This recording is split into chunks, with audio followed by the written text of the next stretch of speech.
इस दुनिया में दो तरह के लोग होते हैं। पहले वह जो अपने से अमीर व्यक्ति को देखकर यह सोचते हैं कि इसकी किस्मत अच्छी है और मेरी बुरी, और दूसरे वह लोग होते हैं जो अपने से अमीर व्यक्ति को देखकर यह सोचते हैं कि अगर यह अमीर बन सकता है तो मैं क्यों नहीं। पहली कैटेगरी के लोग जीवन रो रो कर जीते हैं और दूसरी कैटेगरी के लोग अपने दम पर सब कुछ हासिल करके जीवन जीते हैं। जब मनुष्य जन्म लेता है तो उसके सांस तो होती है पर कोई नाम नहीं होता, और जब मनुष्य की मृत्यु होती है तो उसके पास नाम तो होता है पर सांसें नहीं होती। सांसों के और नाम के बीच की यात्रा को जीवन कहते हैं। ना किसी के अभाव में जियो, ना किसी के प्रभाव में जियो।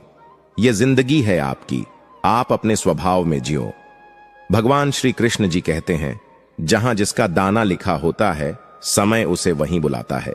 कोई किसी का दिया हुआ नहीं खाता, हर व्यक्ति अपने नसीब का खाता है। इसलिए मनुष्य को कभी अपने पद प्रतिष्ठा और माया का घमंड नहीं करना चाहिए। गहरी बात है, इसे समझे। बैठे पैर भगवान के होते हैं और खड़े पैर शैतान के, अर्थात शांत और स्थिर मन में ईश्वर का वास होता है और अशांत और अस्थिर मन में शैतान का वास होता है। जीवन के किसी भी क्षेत्र में महान सफलता हासिल करने के लिए आपको पहले अपने मन को शांत और स्थिर करना ही होगा, वरना आपका मन अशांत होकर आपके लिए शैतान की भांति काम करेगा। संसार में तुम्हारा अपना कोई नहीं है, सब अपने स्वार्थ के कारण ही तुमसे जुड़े हुए हैं, और जब तक व्यक्ति को इस बात का एहसास नहीं होता है तब तक उसमें परमात्मा के प्रति प्रेम और विश्वास उत्पन्न नहीं होता है। कोई कितना भी झूठा या कपटी हो आपके साथ, आप तब भी सच्चे बने रहिए, क्योंकि किसी बीमार को देखकर स्वयं को बीमार कर लेना यह समझदारी नहीं अपितु मूर्खता है। किसी भी मनुष्य को अच्छा जीवन या बुरा जीवन नहीं दिया गया है, एक जीवन दिया गया है। इसे अच्छा या बुरा बनाना मनुष्य के ऊपर निर्भर करता है। जो अपने सुख के लिए दूसरों की हानि करता है वह मनुष्य कहलाने लायक नहीं है। मनुष्य वही होता है जो अपने स्वार्थ का त्याग करके दूसरे का हित करे, कम से कम दूसरे का नुकसान न करे।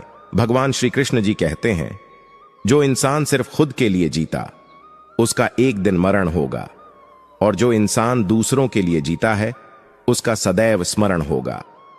संसार में सबसे ताकतवर व्यक्ति वही होता है जो धोखा खाने के बाद भी लोगों की भलाई करना नहीं छोड़ता। दूसरों को नियंत्रित करने वाला शक्तिशाली हो सकता है, लेकिन स्वयं को नियंत्रित करने वाला उससे भी अधिक शक्तिशाली होता है। दोस्तों, जीवन एक रेलगाड़ी जैसा है, जब तक चलती रहती है लोग आते जाते रहते हैं। कभी तेज चलती है तो कभी धीमी चलती है, कभी स्टेशन पर रुकती है। कुछ नए लोग आते हैं तो कुछ पुराने उतर जाते हैं, पर सफर चलता रहता है। जब आखिरी स्टेशन आता है तो सब उतर जाते हैं, कोई साथ नहीं रहता। इसी का नाम जीवन है, तो हमेशा चलते रहो। जब अच्छा समय नहीं रहा तो बुरा भी नहीं रहेगा। आपका तनाव व्यर्थ है। जन्म देते ही माता पिता बच्चे के लिए जीवन भर की योजना बनाते हैं कि उसे कभी तकलीफ ना हो।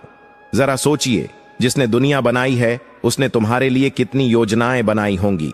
बेवजह तनाव में मत रहिए, सब पहले से तय है। इसे स्वीकार करने वाला ही संत है। एक मां अपने बेटे के सर पर बंदूक तान कर बोली, इसमें असली गोली है, अगर इसे चला दूं तो तेरी जान चली जाएगी। बेटा हंसने लगा और बोला, मां मुझे डर नहीं। मां ने कहा, क्यों? तब बेटे ने कहा, तुम प्यार जो करती हो मुझसे ऐसा कर ही नहीं सकती। तब मां ने कहा, बेटा जब मैं ऐसा नहीं कर सकती तो सोच, उस ऊपर वाले ने हमें जन्म दिया है, वह हमारे साथ कभी बुरा कैसे होने देगा। जिंदगी में कैसा भी समय आए उस पर विश्वास रखना। पुराने गंदे वस्त्र उतारकर नए वस्त्र पहनाते समय एक छोटा बालक रोता है, किंतु मां उसके रोने की परवाह किए बिना वह वस्त्र बदलती है, क्योंकि वह जानती है कि उसके बालक के लिए क्या उचित है। उसी प्रकार भगवान अपने भक्त के इच्छा की परवाह किए बिना उसे सफलता और निष्फल देता है, क्योंकि वह जानते हैं कि उसके भक्त के लिए क्या उचित है। क्यों रोते हो? मन का ना होने पर जो लिखा है वह होकर रहेगा। एक रास्ता बंद करने से पहले भगवान 10 रास्ते खोल देते हैं।